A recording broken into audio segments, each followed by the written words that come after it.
Ada yang kemalangan Pak di kampung. Datang si keluarga ini tadi setelah dikebumikan, ya Pak ya. Malam pun datang, hari kan berganti, masa berlalu, malam datang. Tempat bekas memandikannya itu dipasang sentir. Supaya apa? Terang kuburnya. Waktu hidup nggak pernah sujud sama Allah. Taunya mabuk tenggen. Agoy yang ngedomret. Pagi minum tua, siang kamput. Kalau ada duit malam whisky. Paten kali dunia ini akulah yang punya. Kemudian jatuh masuk paret, nyungsep mampus, ya kan? Meninggal, enak kali. Supaya kuburnya terang, hidupkan lampu katanya. Hidupkan lampu. Kalau seandainya muncul keyakinan dalam hati kita, tuh lampu bisa menerangi kubur, rusak akidah kita Pak kepada Allahu Subhanahu wa Ta'ala. Maka benarlah apa yang disampaikan oleh baginda Rasulullah sallallahu alaihi wasallam. Ini yang berkaitan dengan kelahiran anak itu tadi, Pak. Kullu mauludin yuladu 'alal fitrah fa abawuhu yuhawwadanihi aw yunassaranihi aw yumajjasanihi. Apa kata baginda Rasul? Sesungguhnya setiap anak yang lahir itu mereka lahir dalam keadaan fitrah, bersih Pak, suci Pak. Fa'abawahu, kedua orang tuanya lah yang menjadikan ia Yahudi, Nasrani dan Majusi Pak. Ingat, memuliakan api itu perbuatan orang Majusi Pak.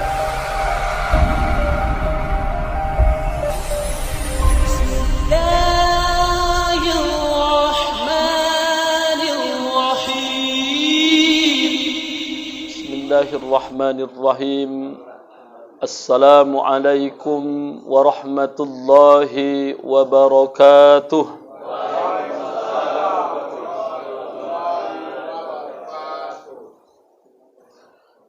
Hamdan wa syukran lillah, salatan wassalaman ala rasulillah wa ala alihi wa sahbihi wa mawalah. La hawla wa la quwwata illa billah. Ashhadu an la ilaha illallah wahdahu la sharika lah.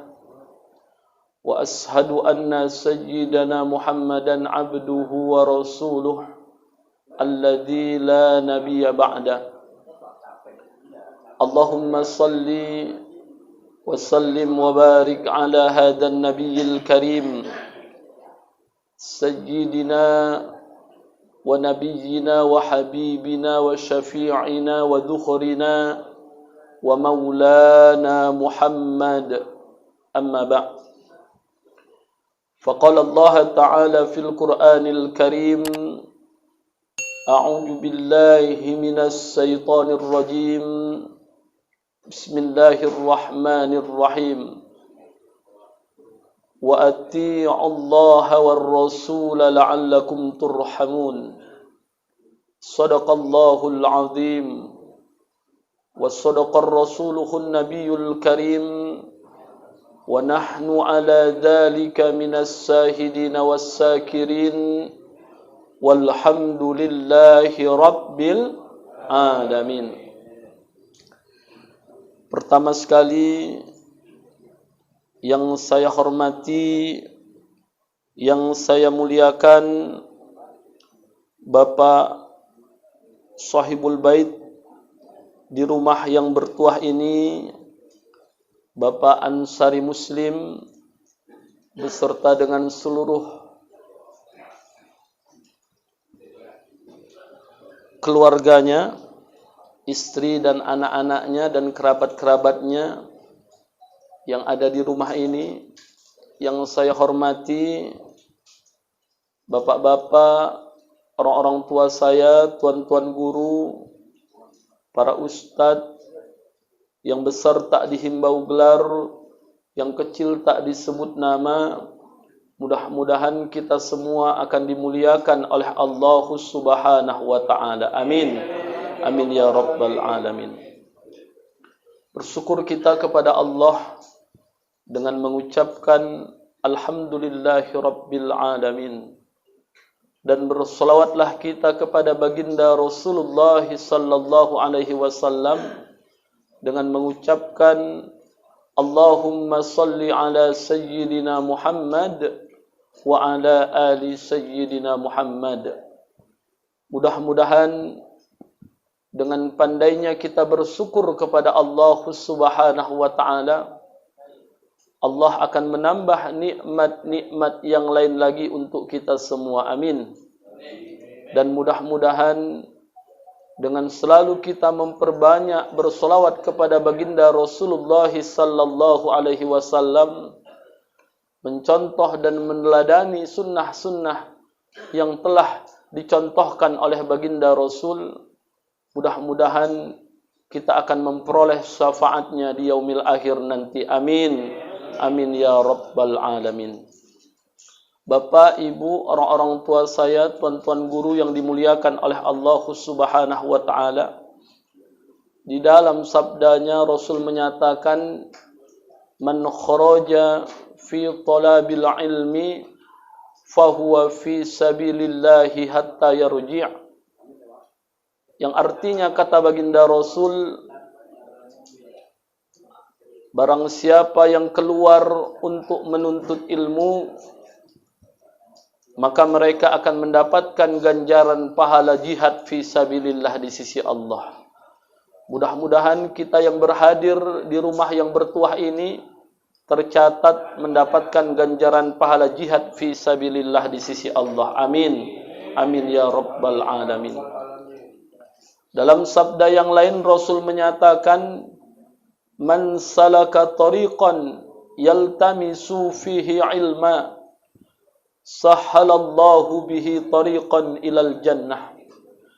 Yang artinya kata baginda Rasul, barang siapa yang bersusah payah menempuh jalan menggapai ilmu, maka kelak mereka nanti akan diberikan kemudahan oleh Allah menempuh jalan untuk menggapai surganya Allah Subhanahu wa taala.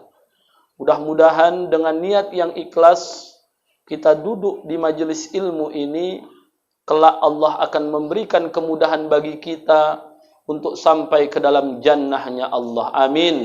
Amin ya rabbal alamin. Baginda Rasul menyatakan dalam sabdanya, "Man qara'a ayatul kursi fi duburi kulla salatin ma'tubatin kana fi zimmatillah ila salatil ukhra."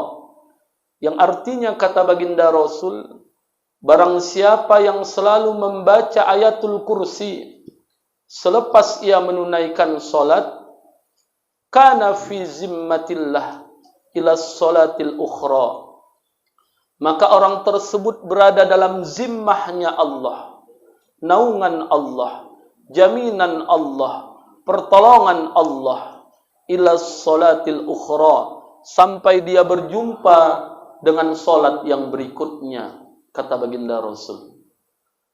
Dan barang siapa, kata baginda Rasul dalam sabda yang lain, "Man qara'a ayatul kursi fi duburi kulla salatin ma'tubatin lam yamna'hu min dukhulil jannati illa ayyamut."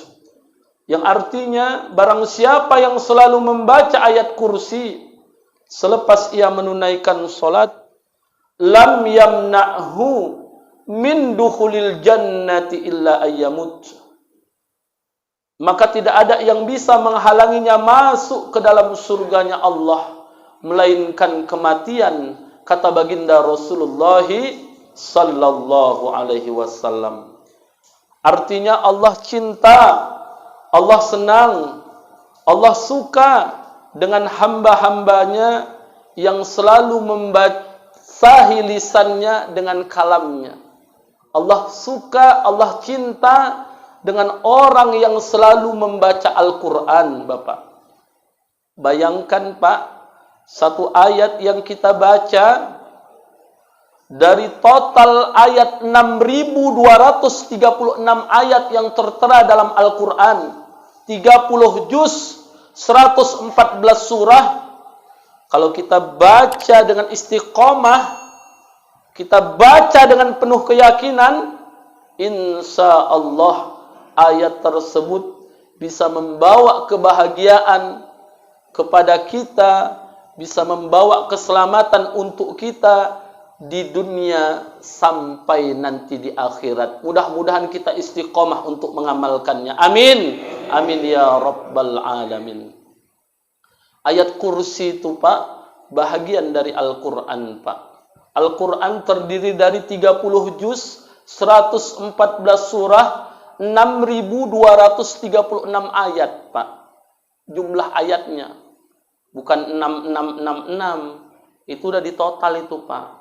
Udah dibuat penelitian. Saya di sekolah saya suruh anak murid saya Pak, hitung nak 114 surah, dari Al-Fatihah 7 ayat, Al-Baqarah 286 ayat, Ali Imran 200 ayat, An-Nisa 176 ayat sampai An-Nas. Kalau ditotalkan jumlahnya 6.236 ayat Pak. Total ayat yang terdapat di dalam Al-Quran Pak. Satu di antaranya adalah ayatul kursi yang terdapat di dalam Al-Quran surah kedua Al-Baqarah di ayat 255 Pak.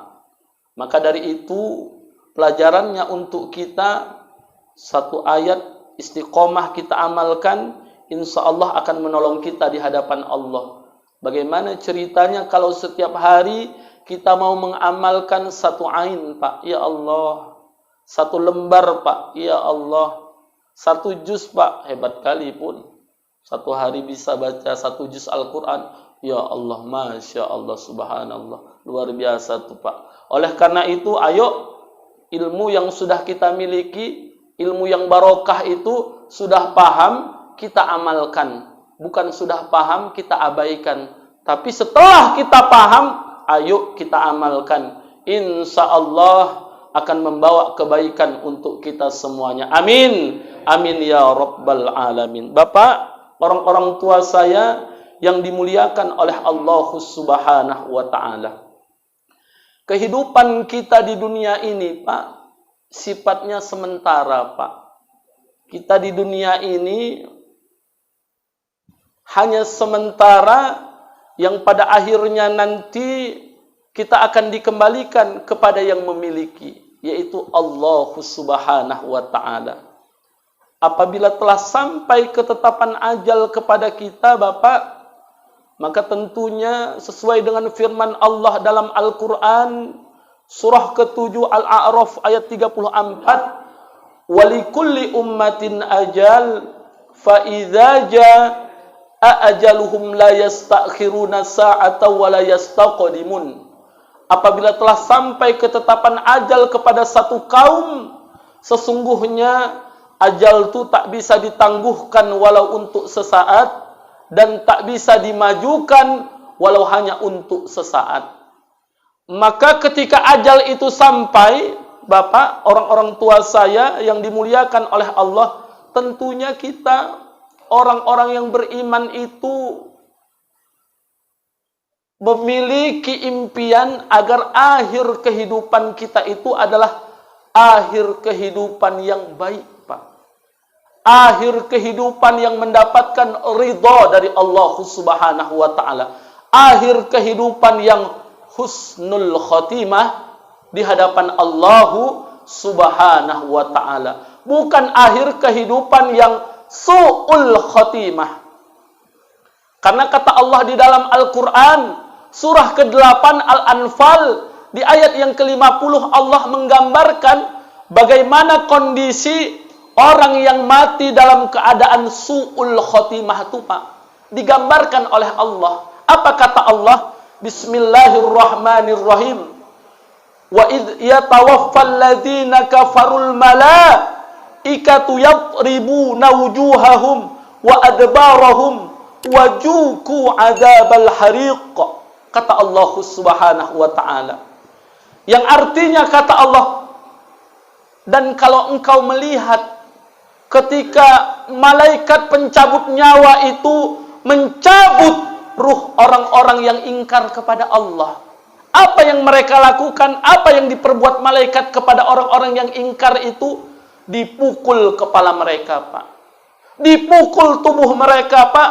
Kemudian malaikat itu mengatakan, rasakan olehmu siksa neraka yang membakar.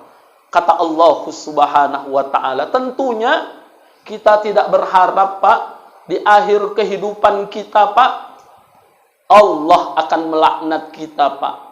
Namun kita bermimpi, namun kita bercita-cita agar akhir kehidupan kita itu adalah akhir kehidupan yang mendapatkan husnul khotimah di sisi Allah Subhanahu wa ta'ala. Maka melalui kesempatan yang singkat ini, saya akan menyampaikan beberapa tanda-tanda husnul khotimah bagi orang-orang yang beriman kepada Allah Subhanahu wa ta'ala. Yang pertama, kata baginda Rasul, tanda orang yang husnul khotimah itu adalah mereka yang di akhir kalamnya, lisannya mampu mengucapkan kalimah thayyibah, la ilaha illallah, maka ia husnul khotimah di sisi Allah Subhanahu wa ta'ala. Hal ini sesuai dengan apa yang disampaikan oleh baginda Rasul dalam sabdanya, man kana akhiru kalamihi la ilaha illallah dakhalal jannah. Yang artinya kata baginda Rasul, barang siapa yang di akhir kalamnya sanggup mengucapkan kalimah thayyibah la ilaha illallah, maka tempat kembalinya adalah surganya Allah Subhanahu wa ta'ala. Maka hari ini, Pak, bagaimana caranya supaya lisan kita ini ketika di akhir kehidupan kita diberikan hidayah oleh Allah untuk sanggup mengucapkan kalimah thayyibah tersebut, Pak. Yang harus kita lakukan yang pertama adalah, Bapak, orang-orang tua saya yang dimuliakan oleh Allah Subhanahu wa ta'ala, harus totalitas kita, Pak, menjalankan ajaran Islam ini, Pak. Totalitas kita, Pak, di dalam iman dan ketakwaan kepada Allah Subhanahu wa ta'ala. Tak boleh separuh-separuh, Pak. Total kita untuk melaksanakan seluruh perintah Allah Subhanahu wa ta'ala dan berusaha untuk menjauhi larangan-larangan Allah Subhanahu wa ta'ala. Hal ini sesuai dengan apa yang Allah sampaikan dalam Al-Quran, surah yang kedua Al-Baqarah, di ayat 208 Allah berfirman, Bismillahirrahmanirrahim, Ya ayyuhalladzina amanu dukhulu Fisilmi kafah wa la tattabi'u khutuwatis syaitan innahu lakum aduwwum mubin, kata Allah. Yang artinya kata Allah, hai orang-orang yang beriman, masuklah engkau ke dalam Islam itu secara total, secara menyeluruh, kata Allah. Jangan separuh-separuh, jangan setengah-setengah, tapi secara menyeluruh. Masuklah engkau ke dalam Islam itu secara total. Berpakaianlah engkau dengan pakaian yang islami. Jangan berpakaian dengan ala barat. Kalau kau berpakaian ala barat, berarti kau tidak masuk ke dalam Islam secara total. Berkata-katalah engkau secara islami yang baik-baik. Kalau kau sanggup mengutarakan ucapan yang baik-baik, engkau total menjalankan agama Islam. Dan kata Allah, jangan engkau ikuti tindak tanduk perbuatan setan. Karena sesungguhnya setan itu adalah musuh yang nyata bagimu, kata Allah Subhanahu wa ta'ala. Kalau hari ini, Pak, kita lihat dan saksikan, masih banyak orang yang tidak sepenuh hati menjalankan keimanannya kepada Allah Subhanahu wa ta'ala. Apa contohnya, Ustadz? Dia sholat, dia puasa, dia zakat, dia berdagang, tapi dia masih ingat, dia masih suka datang ke tempat orang pintar. Hati-hati kita, Pak. Ngapain datang ke tempat orang pintar? Supaya laris dagangannya. Jangan, Pak. Saudaraku, jangan. Jangan pernah ingkari Allah. Jangan cari Tuhan lain selain Allah. Kepada Allah lah kita meminta, karena Allah lah Tuhan yang esa.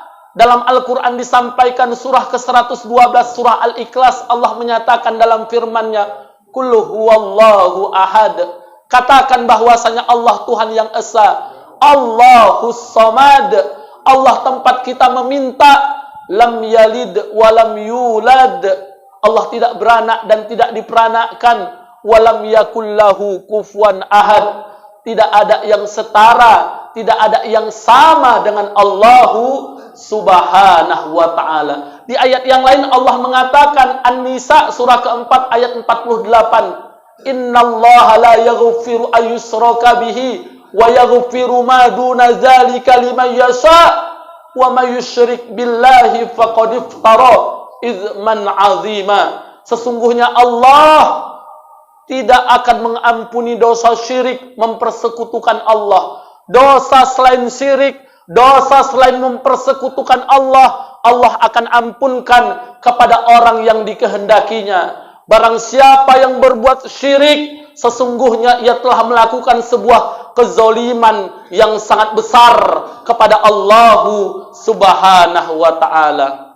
Hari ini Pak, contoh lain Pak, banyak nih yang sering terjadi di lingkungan kita Pak. Ketika belum memiliki seorang anak, memohon kepada Allah, Ya Rabb, Rabbi habli minas solihin. Berikan aku ya Allah anak yang soleh. Meminta, menangis. Ya Allah, kasihlah aku anak yang soleh ya Allah. Alhamdulillah Pak, dikasih anugerah sama Allah. Datanglah buah hati yang dinanti, mengandung istrinya. Masih meminta setiap hari, ya Allah. Baca doa apa? Doa Nabi Yunus. La ilaha illa anta subhanaka inni kuntu minaz zalimin. Ketika istri mengandung, sering dibacakan zikir La ilaha illa anta subhanaka inni kuntu minaz zalimin. Apa harapannya? Supaya nanti istri ketika melahirkan mudah, ketika melahirkan anak yang dinanti-nanti Pak. Masih ingat sama Allah Pak. Aten gali bun, ya kan? Begitu mau bersalin, 9 bulan 10 hari diberikan kesehatan oleh Allah. Ya Pak ya, apa yang dilakukan? Berdoa kepada Allah, Ya Allah, berikanlah kesehatan kepada janin, Ya Allah, janinku, Ya Allah. Ya Allah, sang istri berdoa, sang suami berdoa, berserah diri kepada Allah, berikan pertolongan, Ya Allah, dalam persalinanku ini, Ya Allah. Akhirnya tiba masanya, lahir tuh si anak Pak. Lahir ke dunia, 9 bulan 10 hari, lahir ke dunia. Masih ingat sama Allah. Anak laki-laki diajankan di telinganya. Allahu Akbar, Allahu Akbar. Diajankan. Anak perempuan lahir, diiqamatkan di telinganya. Ya Allah, masih ingat dengan Allah Pak. Ketika anak lahir, ada uri yang dibawa Pak. Ada uri yang dibawa. Sebagai sandaran si anak itu tadi di dalam rahim ibunya. Ini sering terjadi nih Pak. Apa itu? Si uri itu tadi, ya Pak ya, alhamdulillah masih ngikuti ajaran Islam, bersyukur ya Allah, alhamdulillah anakku telah lahir ya Allah. Ya Allah, bersyukur, sujud syukur, paten ingat sama Allah. Tapi apa yang terjadi Pak? Selanjutnya si uri itu tadi dibawa dibersihkan Pak. Dibawa dibersihkan oleh si suami. Kemudian Pak, udah mulai agak lupa sama Allah.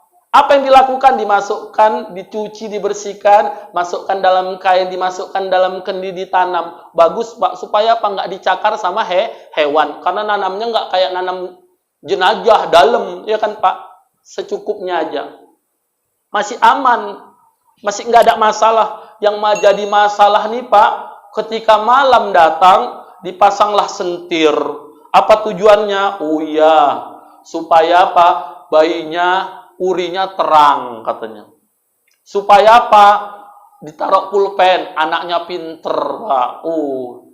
Hati-hati Pak, hati-hati Pak.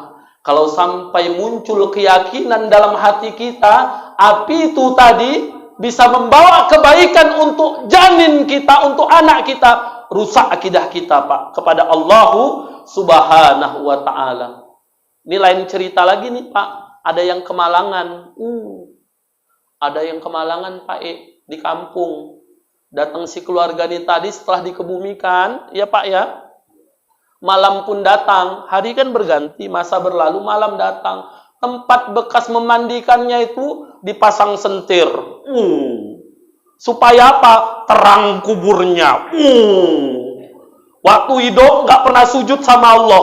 Taunya mabuk tenggen. Agoy yang ngedomret. Pagi minum tua, siang kamput. Kalau ada duit malam whisky. Paten kali dunia ini akulah yang punya. Kemudian jatuh masuk paret. Nyungsep mampus, ya kan? Meninggal. Enak kali. Supaya kuburnya terang, hidupkan lampu, katanya. Hidupkan lampu. Kalau seandainya muncul keyakinan dalam hati kita, tuh lampu bisa menerangi kubur, rusak akidah kita, Pak, kepada Allahu Subhanahu wa ta'ala. Maka benarlah apa yang disampaikan oleh baginda Rasulullah sallallahu alaihi wasallam. Ini yang berkaitan dengan kelahiran anak itu tadi, Pak. Kullu mauludin yuladu alal fitrah fa abawuhu yuhawwadanihi au yunassaranihi au yumajjasanihi. Apa kata baginda Rasul? Sesungguhnya setiap anak yang lahir itu mereka lahir dalam keadaan fitrah, bersih, Pak, suci, Pak. Fa'abawahu, kedua orang tuanya lah yang menjadikan ia Yahudi, Nasrani, dan Majusi, Pak. Ingat, memuliakan api itu perbuatan orang Majusi, Pak. Ingat. Ada lagi yang dibuat, si anak itu tadi, lupa saya. Supaya nggak diganggu setan. Apa yang dipakai? Diambil benang, dililit ke pinggang. Punya keyakinan bahwanya si benang itu tadi bisa memberikan pertolongan kepada si anak. Rusak akidah kita, Pak. Ingat itu, Pak. Besoknya iritasi lah, bayi merah dikasih benang.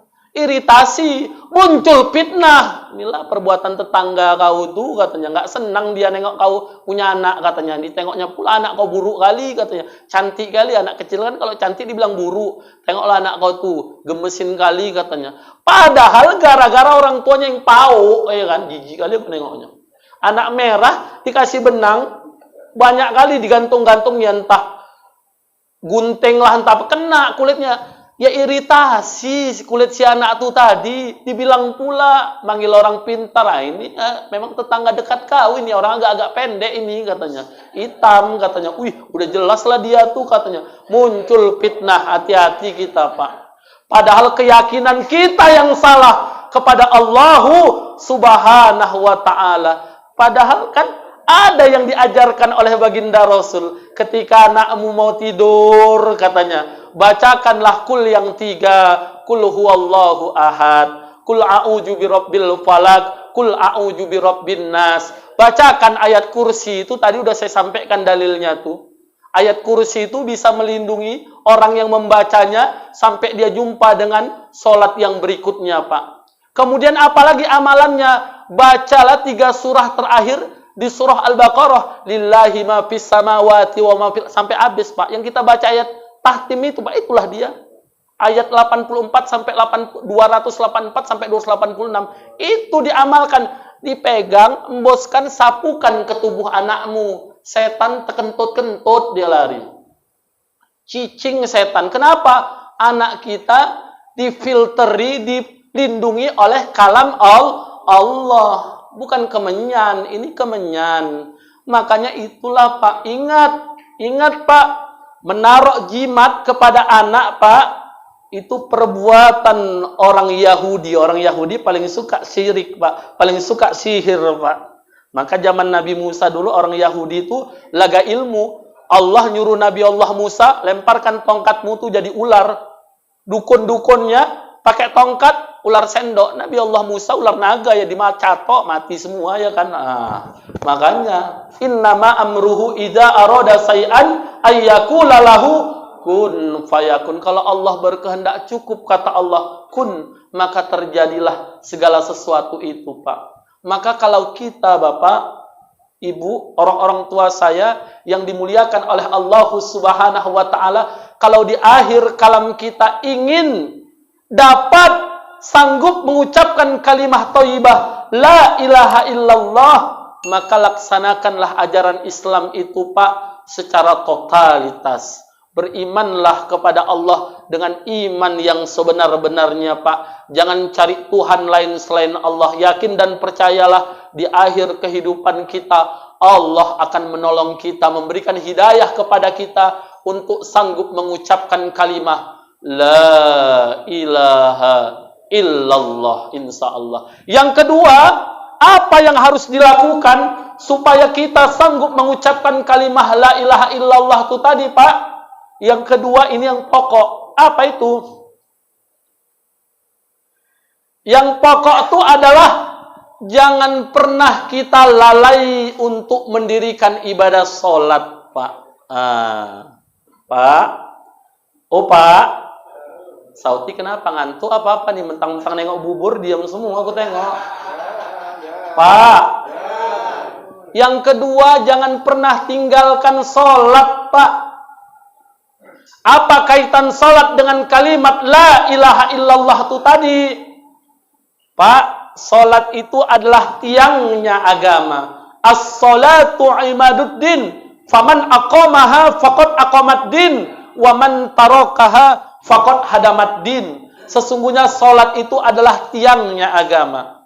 Siapa yang mendirikan salat berarti telah mendirikan agama. Siapa yang meninggalkan salat berarti telah merobohkan agama yang mulia ini, Pak. Ingat, salah satu rukun dalam sholat itu, Pak, yang 13, satu diantaranya adalah membaca doa tasyahud akhir, Pak. Masuk rukun itu.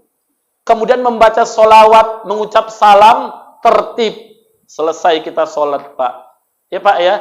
Kalau ketika sujud kita membaca tasbih, sunnah hukumnya. Ya, Pak, ya.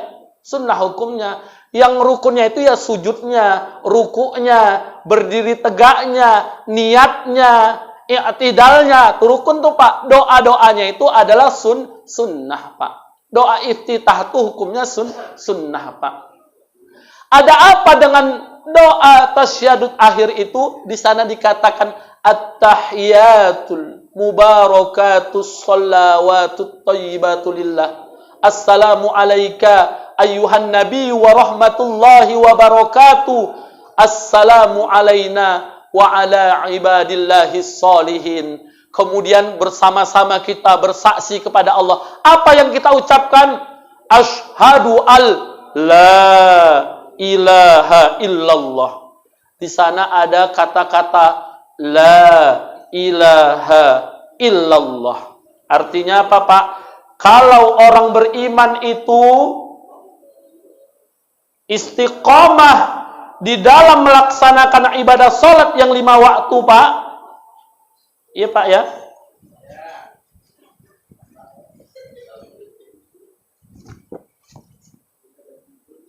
Bapak, kalau orang yang beriman itu, Pak, istiqomah menjalankan sholat yang 5 waktu sehari semalam, Pak, maka secara langsung Allah telah mengajarkan kepada kita untuk melatih lisan kita membaca kalimat La ilaha illallah. Minimal kita baca, Bapak, 9 kali sehari semalam. Zuhur 2 kali, tahiyat awal, tahiyat akhir. Asar 2 kali, tahiyat awal, tahiyat akhir. Maghrib 2 kali, tahiyat awal, tahiyat akhir. Isya 2 kali, tahiyat awal, tahiyat akhir. Subuh 1 kali.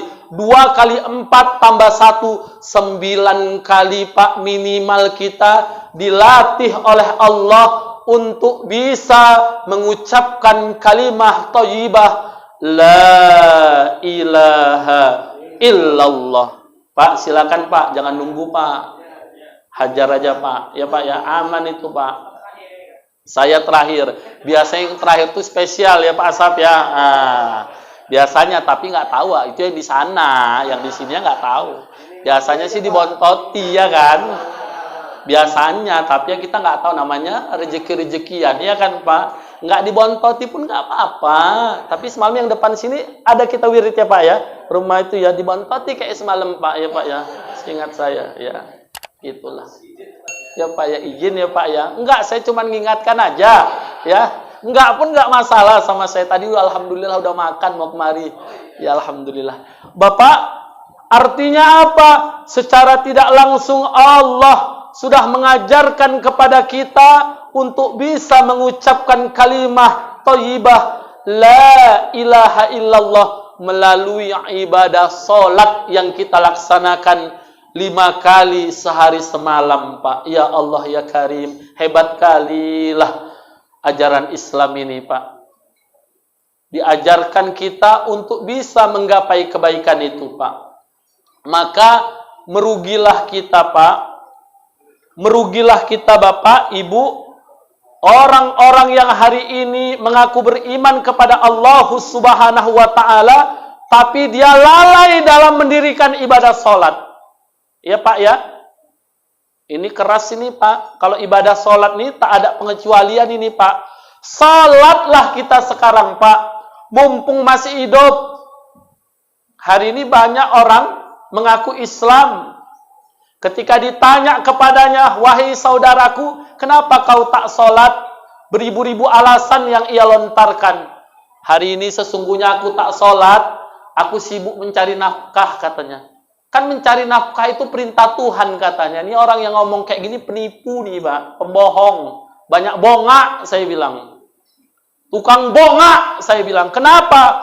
Bapak, 1 hari semalam itu Pak, kita diberikan waktu 24 jam oleh Allah Pak.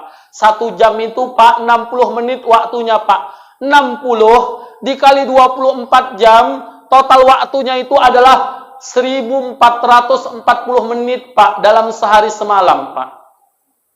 Kalau untuk melaksanakan 1 waktu sholat Pak, dibutuhkan waktu 8 menit, artinya 8 dikali 5, 5 kali sehari semalam, 8 kali 5 sama dengan 40 menit. Kurangi aja Pak, 1440 menit dikurang 40 menit, masih ada 1400 menit lagi Pak, bagi kita untuk bisa mencari nafkah di dunia Allah yang fana ini, tanpa harus meninggalkan perintah untuk mendirikan sholat Pak. Iya Pak ya. Bohong itu kalau ada orang katanya gara-gara cari makan gak sholat. Bohong itu Pak. Karena begitu lapang waktu yang Allah berikan kepada kita. Dan ingat Pak, rezeki yang kita dapatkan itu, karunia yang kita peroleh itu, yang selalu kita bawa pulang ke rumah itu anugerah Allah Pak. Itu rezekinya dari Allah Pak. Itu atas izin Allah kita dapatkan Pak, bukan karena hebatnya kita Pak, itu karena izin Allah Pak. Maka jangan kita sombong jadi manusia, mentang-mentang kaya nggak mau sholat. Ngapain aku sholat katanya, aku nggak sholat aja kaya katanya. Tengoklah tuh sebelah rumahku tiap hari sholat, miskinnya minta ampun katanya. Ya Allah, astagfirullahaladzim. Begitu diajak sholat, wak sholat yuk wak katanya. Maaf ya belum ada panggilan katanya. Nanti malaikat Ijrail yang manggil terkencing-kencing, jijik kali apa nengoknya, betul Pak? Wak sholat yuk wak katanya. Kirim salam ya katanya. Ya Allah, kepingin kali kuramaskan mulutnya itu, betul lah. Sholatlah kita Pak. Sholat Pak. Ingat Pak, nanti ketika kita berjumpa dengan Allah, perkara amal ibadah yang pertama sekali nanti yang akan dihisab, ditanya oleh Allah itu adalah berkaitan dengan sholat kita Pak. Kata Nabi dalam sabdanya, awwalu ma yuhasabu bihil abdu yaumal qiyamati sholah, fa in sholahat sholaha sairu amalih, wa in fasadat fasada sairu amalih. Yang artinya kata baginda Rasul, sesungguhnya perkara amal yang pertama sekali nanti akan dihisab pada hari kiamat itu adalah perkara amal sholat kita Pak. Kalau sholat kita baik, maka baiklah amal ibadah kita yang lain Pak. Puasa kita baik, sedekah kita baik, bacaan Quran kita baik, birrul walidain kita baik. Tapi kalau sholat kita buruk, hancurlah amal ibadah kita nantinya di hadapan Allah Subhanahu wa Ta'ala Pak. Hari ini Pak, fenomena yang terjadi Pak, di sekeliling kita orang lebih takut ketika dia dipanggil oleh atasannya Pak. Kalau dipanggil sama atasannya, cepat kali langkah kakinya. Berdebar jantungnya, mak, bos aku manggil katanya. Tapi lihatlah, ketika Allah menyerunya, ketika Allah memanggilnya, hayya 'alas shalah, hayya 'alal falah, mari dirikan salat agar kau memperoleh kemenangan. Dia lalai dari perintah Allah untuk mendirikan ibadah salat, Pak. Ya Allah, na'udzubillah min dzalik. Hari ini, Pak, fenomena yang terjadi, Pak, orang tua tuh lebih takut ketika anaknya tidak pergi les, Pak. Anakku, pergi kau sana ke tempat les. Bodoh kau nanti, nak, katanya. Takut dia, Pak. Tapi dia tenang-tenang saja ketika anaknya tidak melaksanakan ibadah sholat, Pak. Ketika ditanya kepadanya, ibu, bapak, kenapa anak ibu tidak melaksanakan sholat? Apa jawabannya? Maklumlah, Pak, masih anak-anak. Maklumlah, Bu, masih anak-anak.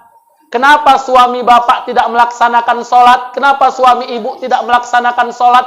Maklumlah, Pak, capek baru pulang kerja. Ingat, Pak, nanti ketika kita dipanggil oleh Allah, tidak ada kata-kata maklum di hadapan Allah, Pak. Tidak ada kata-kata maklum di hadapan Allah, Bu. Kalau kita tidak mau melaksanakan perintah Allah, ada hisabnya di sisi Allah Subhanahu wa ta'ala. Oleh karena itu, Bapak, orang-orang tua saya yang dimuliakan oleh Allah Subhanahu wa ta'ala, ayo, Pak, jangan pernah lalai di dalam mendirikan ibadah sholat, Pak. Karena dengan sholat yang kita laksanakan, insya Allah, Allah akan ridha kepada kita, Pak. Itu tanda bentuk syukur kita kepada Allah Subhanahu wa ta'ala, Pak. Ingat, Pak, ayo dirikan sholat. Pelajarannya untuk kita hari ini, Pak, anak kita ajak sholat, istri kita ajak sholat, Pak. Ingat, sholat itu amal ibadah yang paling besar pahalanya di hadapan Allah, Pak. Tak ada yang bisa mengimbangi ibadah sholat, Pak. Ada dalilnya, Ustaz, adalah Al-Quran surah ke-29 Al-Ankabut ayat 45. Allah yang menyatakan tidak ada yang bisa mengimbangi pahala sholat, Pak. Bukan hanya 27 derajat, Pak. Apa kata Allah? Utluma uhiya ilaika minal kitabi wa aqimis sholah. Inna sholata tanha anil fahsya iwal munkar wala zikrullahi akbar wallahu ya'lamu ma tasna'un, kata Allah.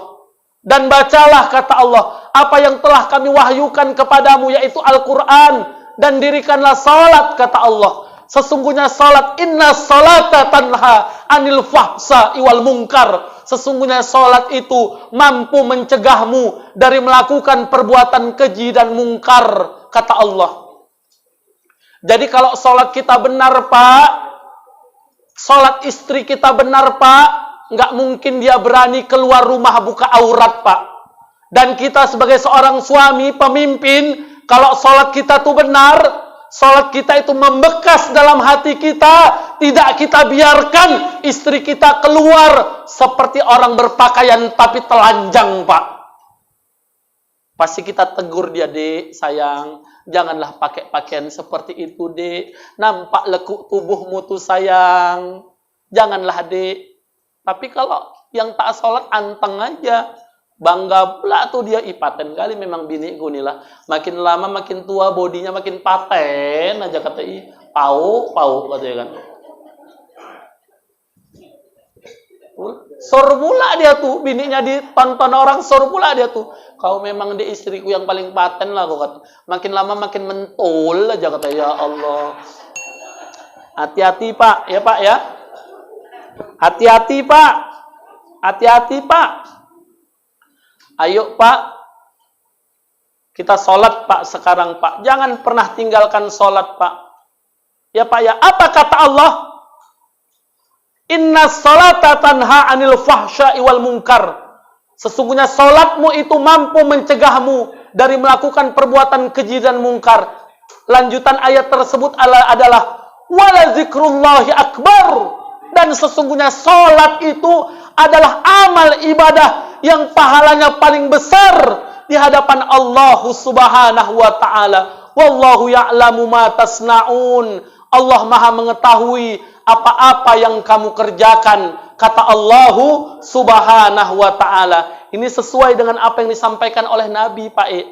Ya, Nabi kan pernah menyatakan dalam sabdanya, Raq'atal fajri khairum minad dunya wa ma fiha, kata baginda Rasul. Sesungguhnya 2 rakaat yang engkau kerjakan sebelum subuh itu pahalanya lebih baik dari dunia beserta isinya, Pak. Ya Allah, itu 2 rakaatnya, Pak, sebelum subuh. Qobliyah subuh, ba'diyah nggak ada. Jangan sholat ba'diyah subuh. ISIS kata orang awak. Itu ISIS tuh kenapa? Ba'diyah subuh dia kata, mana ada ba'diyah subuh, ya kan? Dibilang orang memang waktu rajin kali, tapi aneh sholatnya katanya. Asar ada ba'diyahnya, kata Ima. ISIS tuh berarti katanya. Diusir pula dari kampung ini, ya kan? Jangan, Pak. Jangan yang aneh-aneh. Ya, Pak, ya. Kata Nabi, Pak, 2 rakaat yang engkau lakukan sebelum subuh itu, raq'atal fajri khairum minad dunya wa ma fiha. Pahalanya lebih baik dari dunia beserta isinya. Kalau 2 rakaat sholat sunatnya aja pahalanya lebih baik dari dunia beserta isinya, kayak mana dengan sholat subuhnya, Pak E? Ya Allah. Artinya apa? Sholat itu adalah amal ibadah yang paling dahsyat di hadapan Allah Subhanahu wa ta'ala. Maka Bapak, orang-orang tua saya yang dimuliakan oleh Allah, ayo Pak, istiqomah mendirikan sholat, Pak.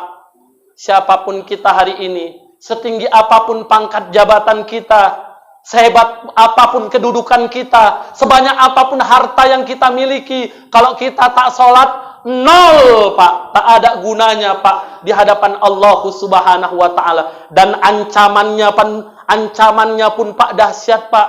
Al-Quran surah ke-74 Al-Mudatsir ayat 42 dan 43. Apa kata Allah? Ma salakakum fi saqar. Kenapa engkau masuk ke dalam neraka saqar? Lantas orang yang berada di dalam neraka saqar menjawab, qalu lam naku minal musallin. Sesungguhnya kami ini adalah orang-orang yang dulu ketika hidup tidak mau melaksanakan sholat, kata mereka, Pak. Ya Allah. Maka celakalah kita kalau hari ini sehat tak mau sholat, kuat tak mau sholat, lapang waktu tak mau sholat, rugi kita, Pak. Maka mulai detik ini, ayo Pak, masih ada kesempatan, Pak E. Kalau kita masih hidup, nggak ada kata-kata terlambat, Pak. Menangislah kita kepada Allah, ya Allah. Banyak kali dosa yang udah kulakukan, ya Allah.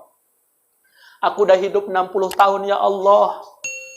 40 tahun aku nggak pernah sholat, ya Allah. Nggak pernah aku sholat, ya Allah. Hari ini, ya Allah, ku akui dosaku, ya Allah. Hina kali aku di hadapan-Mu, ya Allah. Ampunilah dosaku, ya Allah. Menangislah kita, Pak. Memohon ampun kepada Allah. Jangan sok suci kita, Pak. Ini yang gawat, yang sok suci nih. Kayaknya di kampung ini aku sendirilah yang masuk surga nih. Kenapa, Wak? Paling rajin sholat, katanya. Wah, hati-hati ya. Maka hari ini kita akui dosa kita kepada Allah. Ya Allah, ampuni dosaku, ya Allah. Dosaku banyak, sebanyak buih yang ada di lautan, ya Allah. Kalau Kau hari ini tidak mengampuni dosaku, ya Allah, sungguh aku akan menjadi orang-orang yang celaka di hadapan-Mu, ya Allah. Maka mumpung kita masih hidup, Pak, ayo kita melaksanakan ibadah sholat, Pak. Mudah-mudahan dengan sholat yang selalu kita laksanakan, istiqomah kita menegakkan sholat, di akhir kehidupan kita, Allah berikan hidayah kepada hati kita, kepada lisan kita, untuk sanggup mengucapkan kalimah thayyibah, la ilaha illallah. Amin. Amin ya rabbal alamin. Yang ketiga, Pak, sedikit lagi lah Ustaz. Ya, tanggung. Ini masih satu tandanya. Banyak Ustaz. Kalau di Masjid As-Sakirin, aku kadang-kadang palak juga aku. Babu Salam ini mentang-mentang udah Ustaz dari Medan, nggak pernah diundang Ustaz lokal lagi, ya kan, ya Allah. Di As-Sakirin, Pak, udah 5 kali pertemuan tuh membahas tentang tanda-tanda husnul khotimah. Kita paparkan semua, Pak. Ini masih satu, ya kan? Panjang penjelasannya. Kita paparkan, Pak, semuanya, Pak. Ya, ini masih satu. Mudah-mudahan, ya kan, mana tahu, ya kan. Aku kadang-kadang gitu lah, ya kan. Udah kenal orang baru, orang lama dilupakan, ya kan, Allah. Ingat, Pak, yang ketiga, biar merata. Ya betul, nggak apa-apa. Cocok kalau niatnya biar merata, mantap. Ya Pak, mantap itu, Pak. Nggak ada masalah, main-main aja ya Pak. Yang ketiga, cara yang harus kita lakukan untuk bisa mengucapkan kalimat thayyibah la ilaha illallah itu adalah perbanyak zikrullah, Pak. Zikir kepada Allah, Pak. Bukankah Nabi mengatakan dalam sabdanya, "Matsalul ladzi yadhkurullah wal ladzi la yadhkuruhu mithlal hayy wal mayyit." Perumpamaan orang yang mau berzikir kepada Allah dengan orang yang tidak mau berzikir kepada Allah seperti orang hidup dengan orang mati, Pak. Ya Allah. Artinya apa? Orang yang mau berzikir kepada Allah hatinya hidup, Pak. Walaupun dia sedang menghadapi sakratul maut, Pak, ketika ada yang membimbingnya ataupun ketika tidak ada yang membimbingnya, yakin dan percayalah Allah bersamanya, Pak.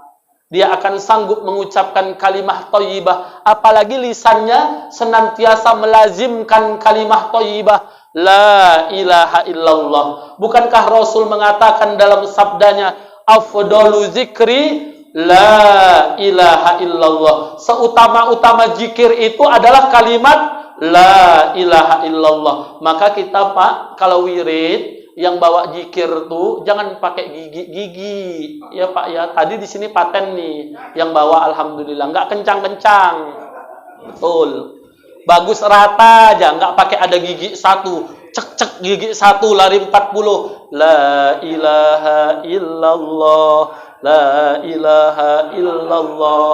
Naik gigi dua, cek lari 60 la ilaha illallah, la ilaha. Naik gigi 3 lari 80 la ilaha illallah, la ilaha illallah. Naik gigi 4 lari 100 la ilaha illallah, la ilaha illallah. Begoyang badannya kan. Jangan, Pak. Kita berzikir itu menghadirkan hati kita, menghadirkan Allah ke dalam hati kita, Pak. Kan iman itu al-imanu ma'rifatum bil qalbi wa qaulum bil lisani wa amalum bil arkan. Iman itu adalah mentasdikkan keyakinan kepada Allah sepenuh hati, di dalam hati, mengikrarkan dengan lisan dan mengamalkan dengan segenap anggota tubuh, Pak. Maka kalau lisan kita berucap la ilaha illallah, hati kita berkata tiada Tuhan yang patut kusembah selain Engkau ya Allah, la ilaha illallah, la ilaha. Tenang aja, Pak. Tahu usah pakai gigi ya kan. Alhamdulillah pengajian Babu Salam nih, karena jemaahnya memang semuanya ikut mengaji, sudah paham ya Pak ya. Alhamdulillah tadi udah terbukti melaksanakan tahlilannya, alhamdulillah sahdu ya Pak ya. Enak kita, terbuai kita, alhamdulillah ya Pak. Maka jangan pernah lupakan zikir, Pak. Habis sholat zikir, Pak. Jangan nggak zikir, ini aku jijik kali kadang-kadang. Habis sholat nggak mau berdoa, lagak kali jadi orang, palak kali aku nengoknya, betul lah. Habis sholat ngucap salam, dah cabut.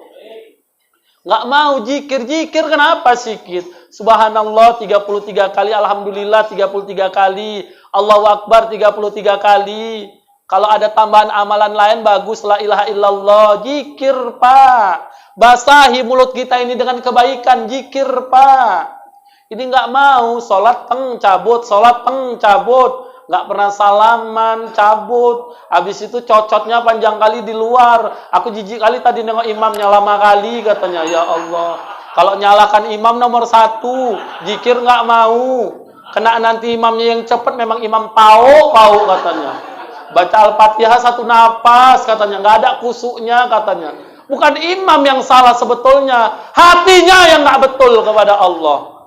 Makanya Pak, zikir Pak. Mudah-mudahan dengan kita banyak berzikir, mengucapkan kalimat la ilaha illallah, melazimkan kalimat la ilaha illallah, Allah akan memberikan pertolongan kepada kita nanti di akhir kehidupan kita untuk sanggup mengucapkan kalimat la ilaha illallah. Maka kita insyaallah husnul khotimah di sisi Allah Subhanahu wa taala. Amin. Amin ya Rabbal Alamin. Yang keempat, Pak, usaha ikhtiar yang harus kita lakukan agar lisan kita di akhir kalam kita sanggup mengucapkan kalimat la ilaha illallah itu adalah memperbanyak doa, Pak, kepada Allah Subhanahu wa ta'ala. Doalah kita, Pak. Ya Allah, jadikanlah akhir kehidupanku ini akhir kehidupan yang husnul khotimah. Rabbana timlana bi husnil khotimah wala tahtim alaina bisu'il khotimah. Allahumma man ahyaitahu minna fa'ahyihi alal islami wa sunnah wa man tawaffaitahu minna fatawaffihi alal iman. Hadis sahih ini Pak, diajarkan oleh baginda Rasul doanya. Ya Allah, jadikanlah hidup dan kehidupanku ini hidup dan kehidupan yang berdasarkan kepada Islam dan sunnah, dan jadikanlah kematian di antara kami adalah kematian yang membawa iman, Pak. Maka banyak-banyak kita berdoa kepada Allah. Ingat, Rasul telah menyatakan dalam sabdanya, ad-du'a silahul mu'min. Sesungguhnya doa itu adalah senjatanya orang beriman. La yaruddul qada'u ila du'a. Tidak ada yang bisa merubah takdir kecuali doa yang kita sampaikan, Pak. Maka berdoalah kita kepada Allah agar kiranya di akhir kehidupan kita Allah ridha, Allah mau memberikan rahmatnya kepada kita untuk sanggup mengucapkan kalimat La ilaha illallah. Mudah-mudahan kita husnul khotimah di sisi Allah Subhanahu wa taala. Amin. Amin ya rabbal alamin. Terakhir, Pak, untuk tambahan, Pak, sunnahnya, Pak. Sunnahnya, Pak, kalau ada saudara kita, Pak, yang sedang menghadapi sakratul maut, Pak, siapapun dia, apakah orang tua kita, kerabat kita, tetangga kita, maka jangan pernah lupakan, Pak, untuk mentalkinkannya, Pak. Bantuilah dia, Pak. Mungkin dia sedang mengalami kesulitan, Pak. Bagaimana cara mentalkinkannya? Bisikkan ke telinganya kalimah thayyibah tersebut, Pak.